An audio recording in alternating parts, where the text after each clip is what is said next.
به نام خداوند جان و خرد.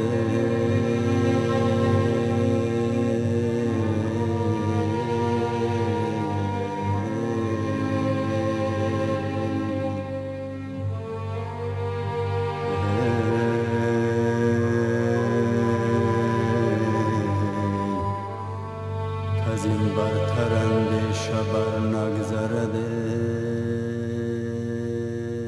قرار حکومت جمهوری تاجیکستان صادر شده است تا تجلیل نمودن جشن 1025مین سالگرد ابوال ابن سینا. ما از آن خوشبخت هستیم که تاریخ ملت تاجیک چنین فرزانه را به دنیا آورده است و ابوال ابن سینا انسیکلوپدیست خیلی قادر، خیلی با فعالیت، با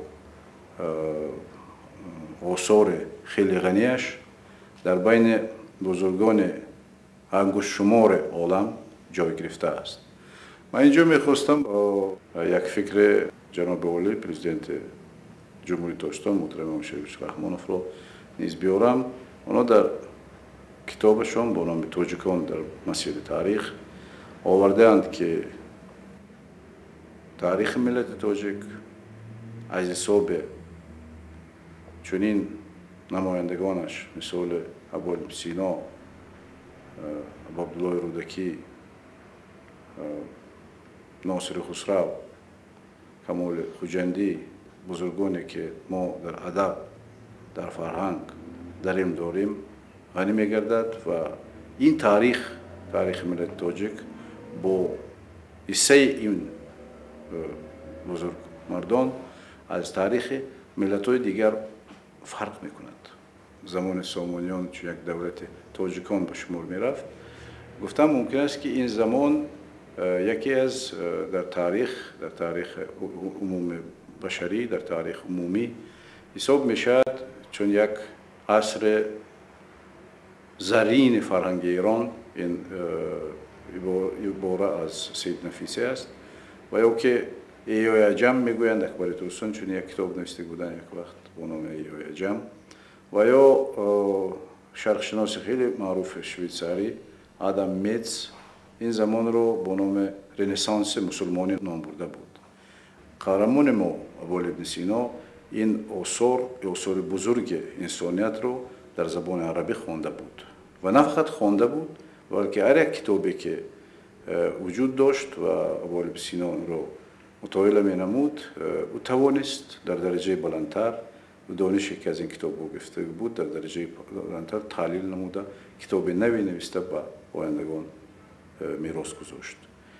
گفتن لازم است که ابوال ابن سینا یکی از آن عالمان، یکی از آن متفکران بزرگ ناتکراری است که چی در شرق و چی در غرب شهرت خیلی جهانی پیدا کرده است و ما البته از این فخر هم داریم و زیاده از این ما باید برای نسل آینده هدایت نماییم که اونا آثار ناتکرار، آثار خیلی بای ابوال ابن سینا رو خوانند، مطالعه نمایند و از آن فایده گیرند.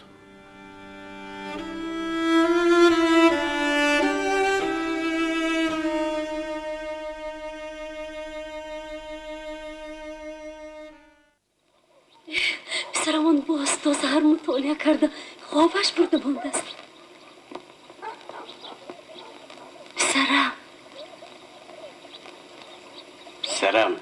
پسرم بیدار شو.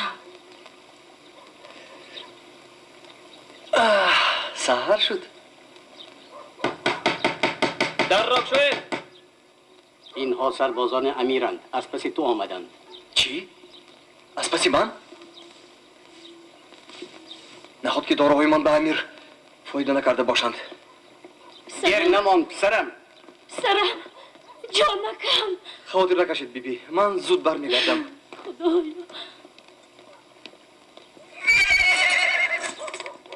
احوال حضرتم چی طور؟ نمیدونم. اینقدر دیر کردی؟ پیش دارم.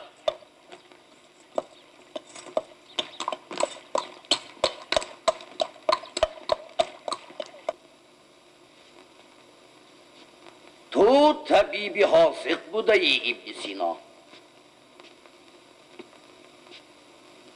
ما تو را با عطای و انعام خوشنود میگردانیم. ما به تو طبیب آب و زمین، غلام و کنیز، زر و زیور انعام کرده سری تو را به آسمان میبرداریم. بازگوی چی طلب داری؟ نه درسگوی چی میخواهی؟ اگر اعلی حضرت مرا به کتابخانه سوان الحکمت راه میدادند، من خود را خیلی بختیار میشمردم. В общем, одним словом, потом оказалось, что они меня утвердили на Авиценну. И началась работа, очень тяжелая работа, потому что я ничего не знал и ничего не понимал. Я не знаю, я шел не с той ноги, я шел не так, я говорил не так, как надо. Все это, я заикался, когда говорил, потому что голос Камиля Арматовича, который говорил «Мотор!», он совершенно лишал меня воли, понимаете? И потом уже, когда начала заканчиваться картина, я чему-то научился. Вдруг я что-то начал понимать.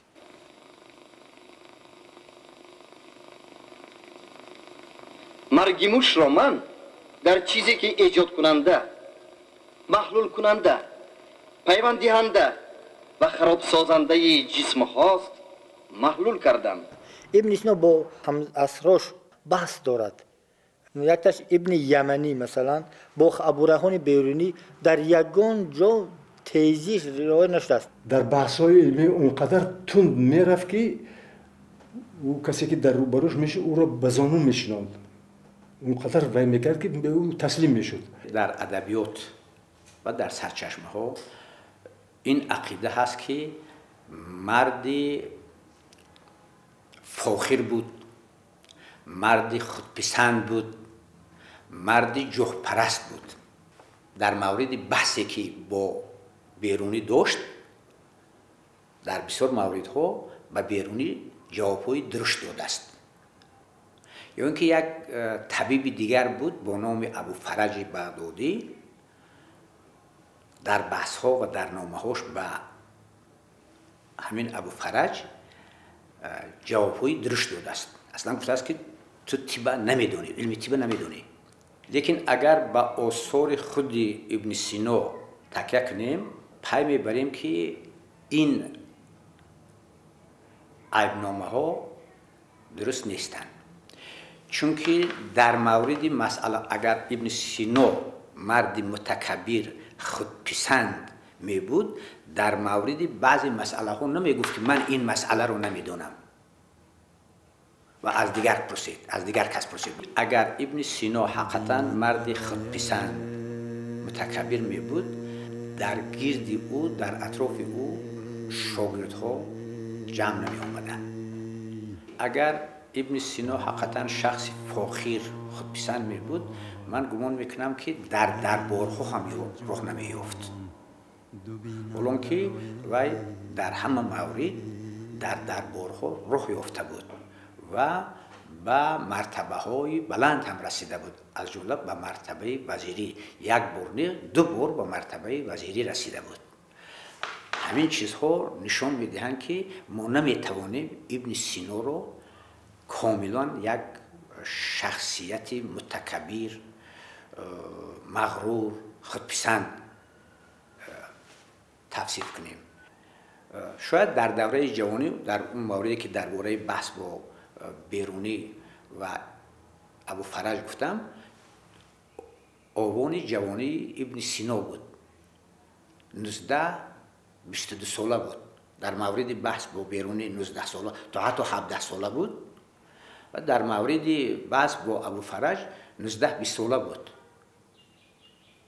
در این مورد البته شاید بعضا این گونه خصلت‌های منفی اخلاقی ظاهر شده باشد، لیکن با مرور زمان که کمال یافت، پخته شد و یک شخص بسیار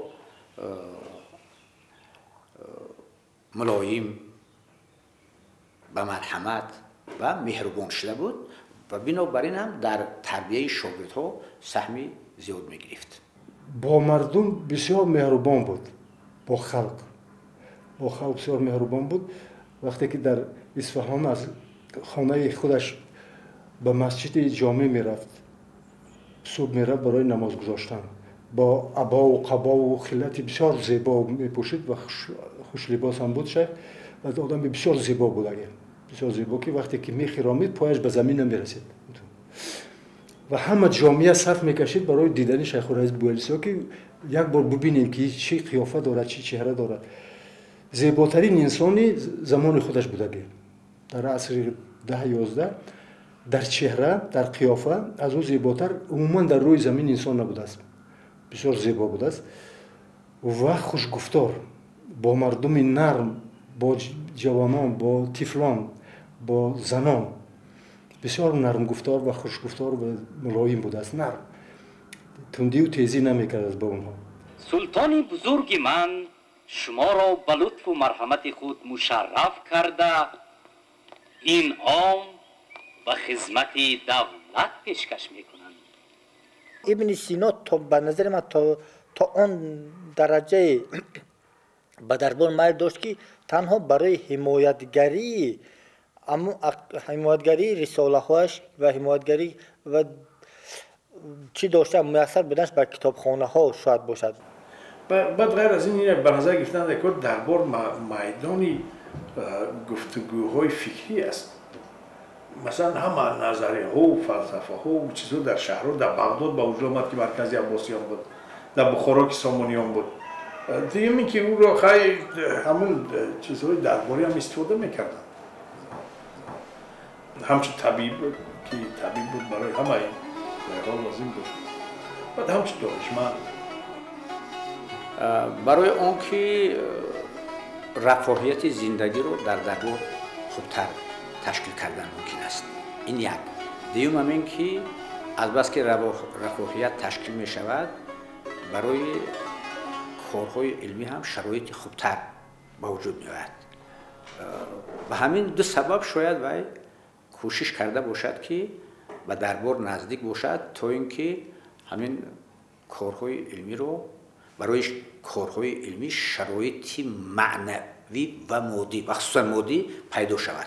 هنر راهبری را میدانست از نظر روانی، هنر راهبری را میدانست و امیران اون زمان یا جوان بودن یا نادان بودن امور دولت نمیدانستند، امور کشور، سیاست نمیدانستند، وارد نبودند، بد رفتار بودند، بد گفتار بودند، بد جنگجو بودند، همه جنگجو بودند. شیخ پهلوی اونها میرفت با اونها اخلاق و آداب یاد میداد، امور دولت یاد میداد، سیاست چیست، شیوه های عملی کردن سیاست کدام است، عدالت کدام است، معیارهای شناختن عدالت کدام است، اونی که راست میگوید راست گفتنش رو از چی تعیین میکنید. И вообще это личность, это индивидуальность, которая имеет свою позицию, имеет свое место в истории. И мне кажется, вот все, мы будем делать ошибку, если будем говорить, что на кого он похож. Он похож сам на себя. چهره او چون چهره نبوی است، نبوی نابغه یک روی ندارد، شناخته نمیشه دارد که او چیست. روی که او چهره او وحی از جای دیگر میشد، عملی او از جای دیگر میاد، غایه از جای دیگر میاد، حرکت از جای دیگر میاد، از چندی محیط میاد. برای همین محیط فلسفیش، در محیط فلسفیش دیگر است، در شعرش دیگر است، در نجوم دیگر است، در منطق دیگر است، در فلسفه اشراقیه دیگر است، در تصوف و عرفان دیگر است، در موضوع دین و آیین‌ها صحبتش دیگر است، در رساله نبض و نفس با دیگر است. یعنی که در هر اثرش یک شخصیتی دیگر پیدا میشد، یک شخصیتی دیگر که یک جهان دیگر کشف میکند و این جهان در مجموع که به هم که میاری یک سیمای ایجاد میشد که یک سیمایی که تا شیخ الرئیس بوعلی‌سینا شاید که از آدم خاکی کسی دیگر نبوده است. چهره سیما همین در روی زمین آدم نبوده است دیگر. و بعد از او شاید میکلانجلو پدید آمده باشد که به همین چیزی مانند است. دیگر از بزرگا رئیس بوالسنو هیچ کس برابر شده نمیتواند، تا به این روزم برابر شده نمیتواند. برای این شخصیت او را از روی کتاب هم شناخته نمیشد. از روی باید که در عمق زمان باید که فرو رفت، در عمق علمش باید فرو رفت، در تضادهای جامعه همون زمان فرو باید رفت، از اونجا باید عبور کرد، برآمد. از اونجا که برآمدی بعد میفهمی که این چی چهره است و چه شخصیت است. کیمیا داروهای ساده را طبیعت در حالت تیار می‌دهد. طبیب باید از این نعمت‌های طبیعت داروهای مرکب سازد. معدن در کوه چه خیل پیدا می شود؟ ترکیب وی چی باشد؟ آیا کسری های حیوانات هم سرایت می کرده باشد؟ این کس برای مدیسین نغز آموختن حتی قبر به در آمده، مرده های کفیده میدید. اگر اون این چیزا شرلاتن این چیزا باور میکرد این کاره هیچ وقت نمیکرد. نوشد همون زمان با اگر دانن این کارو میکرد این علاوه سوخته هم میپرداختن این کسا. همین خیلی کرده این چنان چیزهای عجیب این و تیار کرد درباره آدم رودیش سستی میشود، قبضیت میشود، هر روز درون تازه نمیشود. همین چیزایی این کسا من دیده برآمدم. یک انگلیسیانی کتاب نوشته است همین مسئله بایم. بینم همه مصلحت های سینوی همونجا نوشته است، لیکن بیخبر بود است که این کارهای 1000 سال پیش از وی سینو که ها نوشته بود.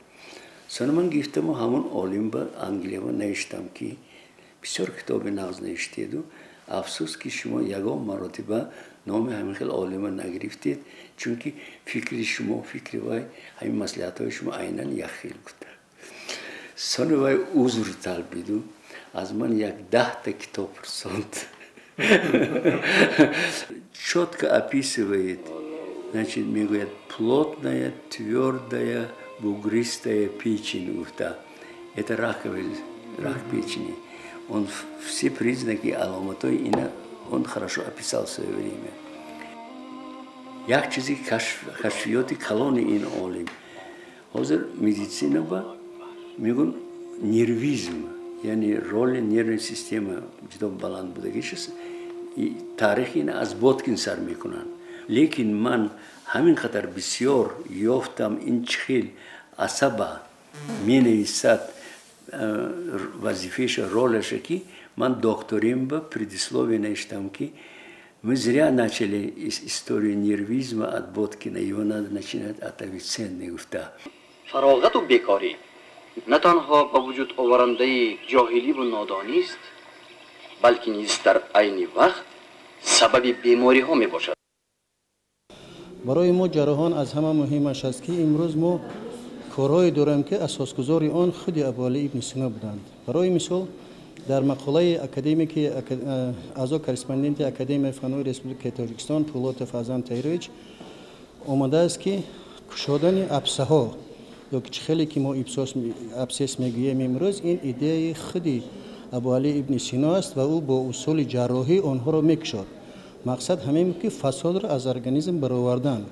از آنی که با مرور زمان ترقیات علم تکنیک ما را با اسباب و انجام‌های دیگر حاضر تجهیزانده است، این آن معنا را ندارد که از هوا از آسمان گرفته باشیم به اساسگذار همه این خود ابوعلی ابن سینا بود.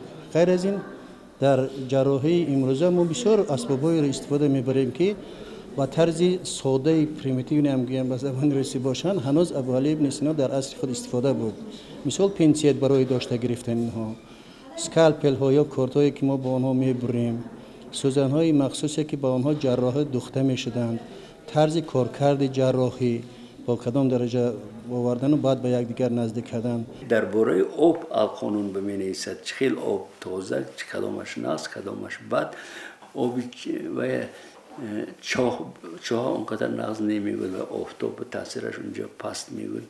برای آب زهر بر این وی میگوید. آفتاب اگر رسیده اسرائیل باشد میگوید و آب ترکیبش نقص‌تر بود. در ساحه فلسفه باشد البته تعلیمات ابن سینا جنبه های بسیار دارد. از یک طرف فلسفه طبیعی ابن سینا هر جانبه تحقیق شده است و از طرف دیگر فلسفه به معنای خاص خودش یا اون چی که الهیات یا ما بعد الطبیعه میگفتند در زمان ابن سینا و در دوره های بعدی نه. در این ساحه هم کشفیات های زیاد انجام داده است. مثلا نظریه صورت جسمیه را پیشنهاد کرده است. مسئله سبب و نتیجه را همه جانبه تحقیق کرده است. مسئله حدوث یا قدم عالم را بسیار مفصل تحلیل کرده است و البته مسئله مقام واجب الوجود یا خدا را در نظام جهانی نیز بسیار مفصل بررسی و تحلیل کرده است و در مورد بیان هر یکی از این مسئله ها یک مقدار فکرهای بیک را پیشنهاد بیان کرده است و برای ما به میراث گذاشته است. در فلسفه ابن سینا البته در برابر مسئله هایی که ما اونها را امروز هستی شناسی میگوییم، مسئله های شناخت شناسی یا معرفت شناسی نیز هر جانبه تحلیل شدند. مثلا ابن سینا نظریه تجرید را پیشنهاد کرده است، یعنی نظریه ابسترکسیا را که اساس تمام نظریه معرفت او می باشد و همین گونه نظریه پیش از ابن سینا اصلا به نظر نمی رسد. Дело в том, что те проблемы, которые рассматривались об Али ибн Сино, они настолько фундаментальны, что так или иначе затрагивают и будут затрагивать все те проблемы, которые ставит современная наука. Вот в этом отношении крайне интересен вопрос о постановке существования категорий невосполненности и восполнения. Сино, он не сформулировал это как категорию, но эта идея практически заложена у него в его работах. Вот. И в этом отношении она не развернута в систему категорий. Но сегодня мы ставим в полном объеме именно проблему о существовании категории невосполненности и восполнения. Причем эти категории мы рассматриваем на уровне современных наук. Астрофизики, физики, значит, биологии, движения, самых различных аспектах современности.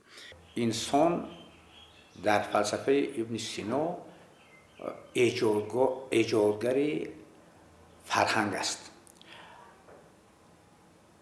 در تمام طبیعت، در تمام عالم بجز انسان دیگر موجود وجود ندارد که ایجادگری فرهنگ باشد در شکل‌های گوناگون آن. اگر همین چیزها رو به نظر بگیریم باید بگیم که مقام انسان در فلسفه ابن سینا خصوصا در فلسفه طبیعت او بسیار بلند است. از طرف دیگر انسان از آن موجوداتی هست که میتواند حادثه های عالم، قانونیت عالم را آموزد، درک کند و حادثه های عالم، اشیای عالم را به منفعت و به خواست خود استفاده کند. انسان در رفت زندگی خود رشد و کمال می‌یابد. از درجه های پسترین به مرتبه های بلندترین عقل و فراست و فرهنگ میرسد. لیکن همین انسان نمیتواند از حد انسانی بیرون برود. اما از ویژگی‌های اساسی شخصیت علمی سینایی که در فلسفه ابن سینا فلسفه خاص خود ایجاد کرد با ترکیبی جهانبینی اسلامی و فلسفه مشایع ارسطویی و فلسفه نوافلاطونی، فلسفه نوینی را ایجاد کرد که میشه بگوییم فلسفه اسلامی ماست، فلسفه است که فلسفه اسلامی را بنیان نهاد. در فلسفه ابن سینا اسلام یا دین با فلسفه آشتی داد. این از کارهای بزرگی از اوست. کار بزرگ دیگری سینا در عرصه عرفان است. ابن سینا به عنوان یک فیلسوف و یک عالم جدلی توجه زیادی به اشراق و عرفان هم داشته و یکی از کارهای عمده و اساسی ابن سینا فلسفی ساختن عرفان است. میخواهد قوانین حکمت و فلسفه را با اصول و یا اساسات عرفان اشراقی و دینی مطابق بسازد.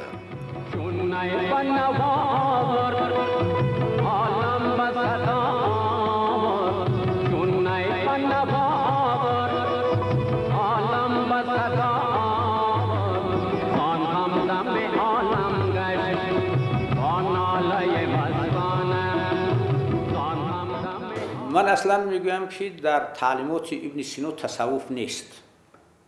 یعنی ابن سینا صوفی نیست. ابن سینا صوفی نیست و معنای کاملی همین کلمه به این معنی که گویا دانش از راه حدس، از راه کشف، از راه شهود با وجود می آمده باشد. این نظری صوفی ها است. ابن سینا تحقیقات های دارد درباره تصوف. اینکه ابن سینا درباره تصوف تحقیقات انجام داده است معنیش اون نیست که وی خودش صوفی بود. لیکن کاملا البته آهنگ های تصوفی رو در آثار ابن سینا رد کردن درست نیست. آهنگ های تصوفی و عرفانی رو، عرفان در تا یک اندازه در ابن سینا وجود دارد، لیکن عرفان ابن سینا عرفان عقلانی است. عرفان وحد و شهود و کشف نیست.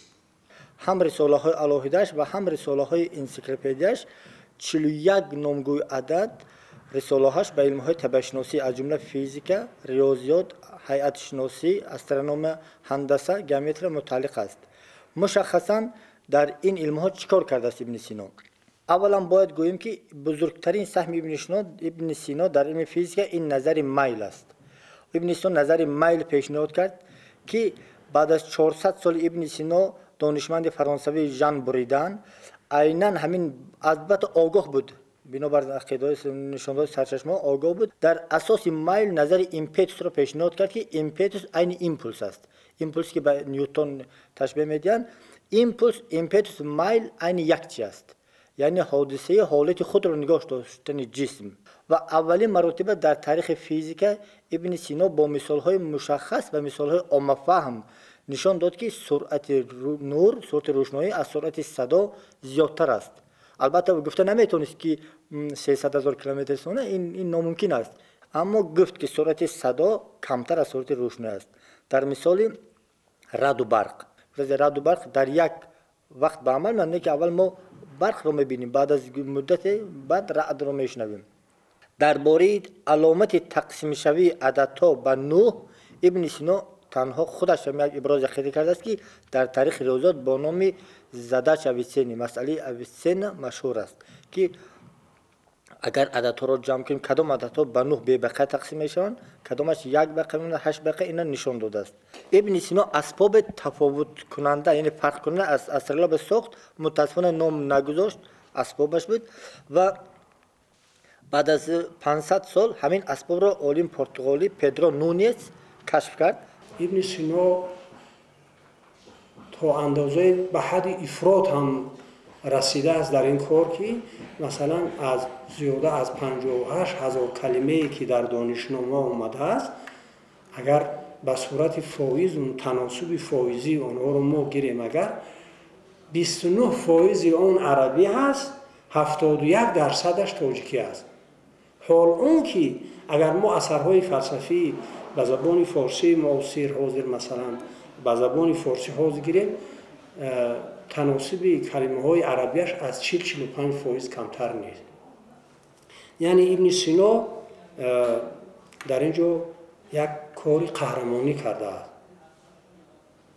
یعنی برای آینده زبان فارسی و زبان علم فارسی و این راه گشاد.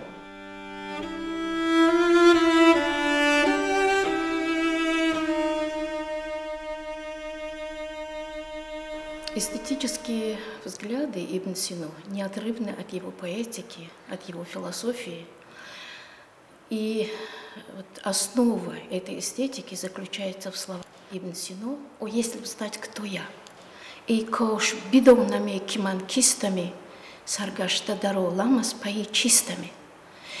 Если бы знать себя, если узнать себя, то узнаешь высшую истину, узнаешь божество. Какими путями это возможно? Где связь между человеком, между божеством? Это есть любовь, это есть добро. И вот в своем трактате «Рисолай фил ишк» он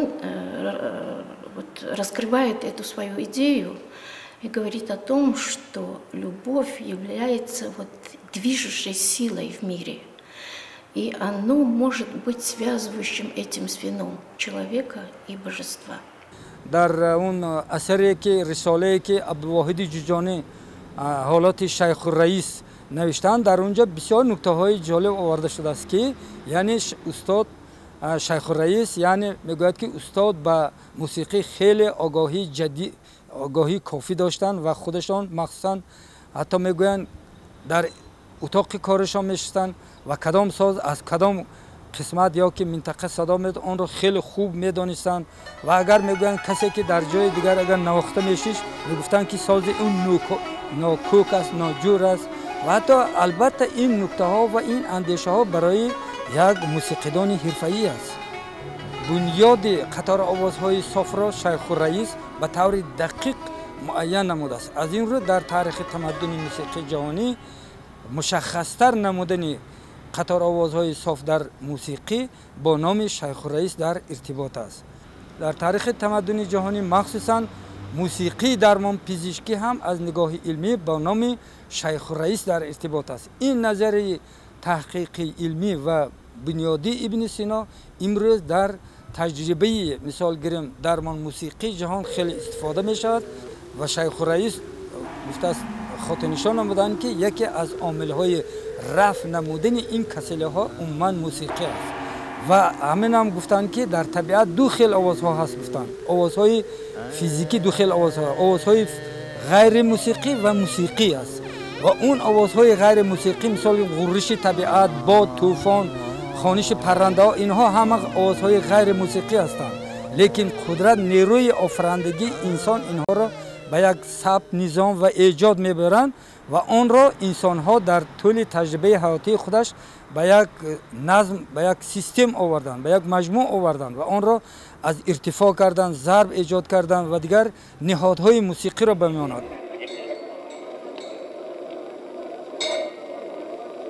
زیپوشتی اسب کوه پیکر بیفتاد چوبرگی. لیکن از نقطه نظر ماهیت شعر تعریف گفته است ابن سینا که من فکر میکنم که اگر در قیاس اون چیزی که فهمیش در یونان بود چیزی نو است. در یونان با فکر ادبی و استتیکی به این مرحله یا مقام رسید که این شعر و دراما اینها تقلید است. یعنی تقلید کرده می شود از ناکامی های انسان که فاجعه است، مثلا تقلید کرده می شود از بزرگی انسان که مثلا حماسه است، تقلید کرده می شود از حجاب و حجب انسان.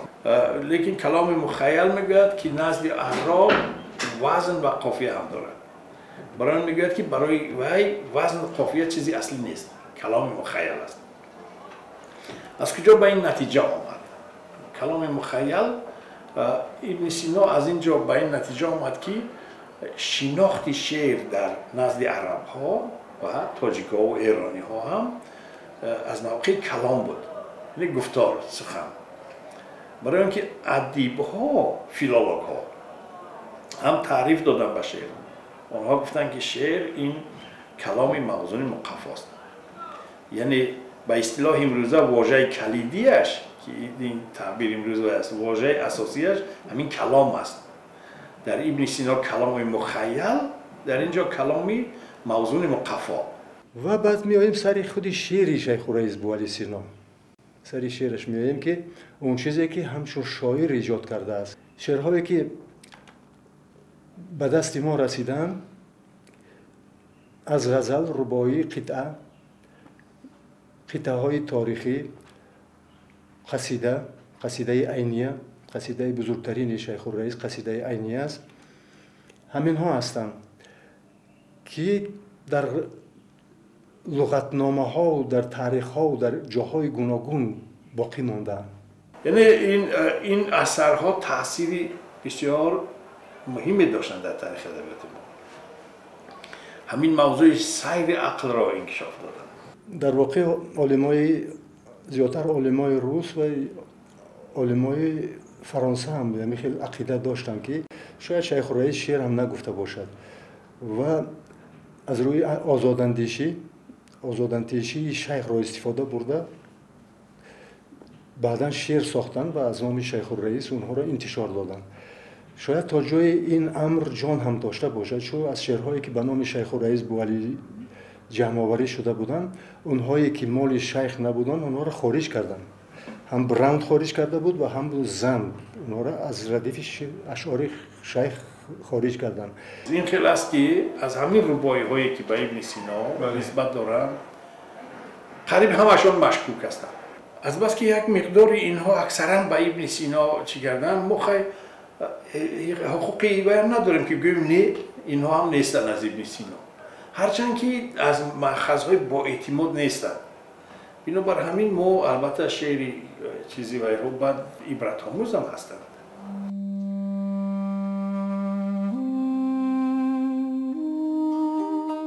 کفری چومن گزافی آسان نبود، محکمتر از ایمان من ایمان نبود. در دهر چومن یکی و آن هم کافر، پس در همه دهر یک مسلمان نبود.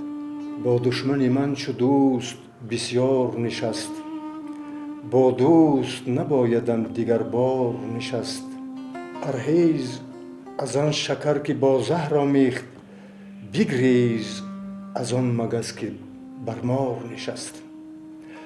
یعنی که اون قدر طغیان، اون قدر معنی در شعر شیخ الرئیس بوعلی است، اون قدر تنین موسیقی و صوتی صدای در باطن نهفته دارد که چند گنبد به صدا میارد تا گنبدی آسمان ها.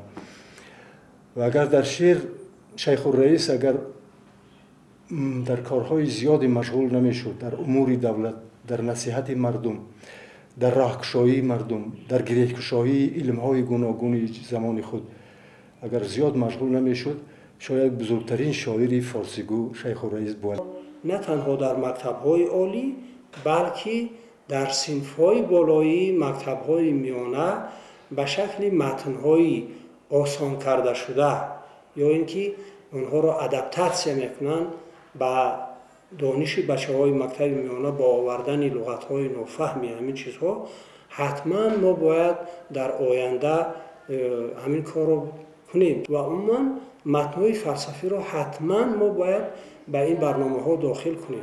چرا فلسفه همیشه از ماهیت جستجو دارد. بدبختی ما در تاجیکستان در تمام شرق کشور آسیمان است که ما میگویم فلان بزرگ است، نشان داده نمیتونیم که در چی بزرگ است، کدام کاری بزرگ رو کرده است. وقتی ما این رو نشان داده توانیم، ما همون تعلیم داده میتوانیم به جوانها و جوانها حسشون بیدار میشد و میموند در ذهنشون. مثالهای آورده ابن سینا از مثالهایی که بعضی مثالهایی که در فیزیک امروزه هست ساده تر است، عامه فهمتر است. من فکر میکنم که برای آن که آینده و امروزم جامعه ما باید چه کند، پیش از همه آثار ابن سینا رو در مکتب‌های میانه داخل کردن در کار و حتی در کورس‌های ابتدایی دانشگاه‌های عالی. این همون وقت ارزش پیدا میکنند که دایره وسیع جوانای ما این رو مطالعه کنند. سویه فکری دیگر میگیرد اگر کسیش کنند. یک دانشجوی من همین عطایی رو کار دیپلمی دادم. وقتی که به این کار دیپلمیش رو انجام داد گفت معلم من دیگر شدم، من جهان دیگر خیلی فهمیدم. تاجیکستان امروز از بس که ابن سینا رو از شخصیت‌های بزرگ ملت خودش می‌شمارد، پیش از همه باید همین کار رو انجام دهد که همین آثار فراوان ابن سینا به نشر برسد.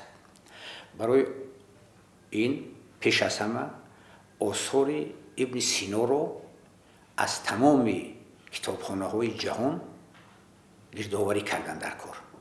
اون کاری رو که قزاق‌ها در سالهای 60-70 در نسبت فارابی کرده بودند.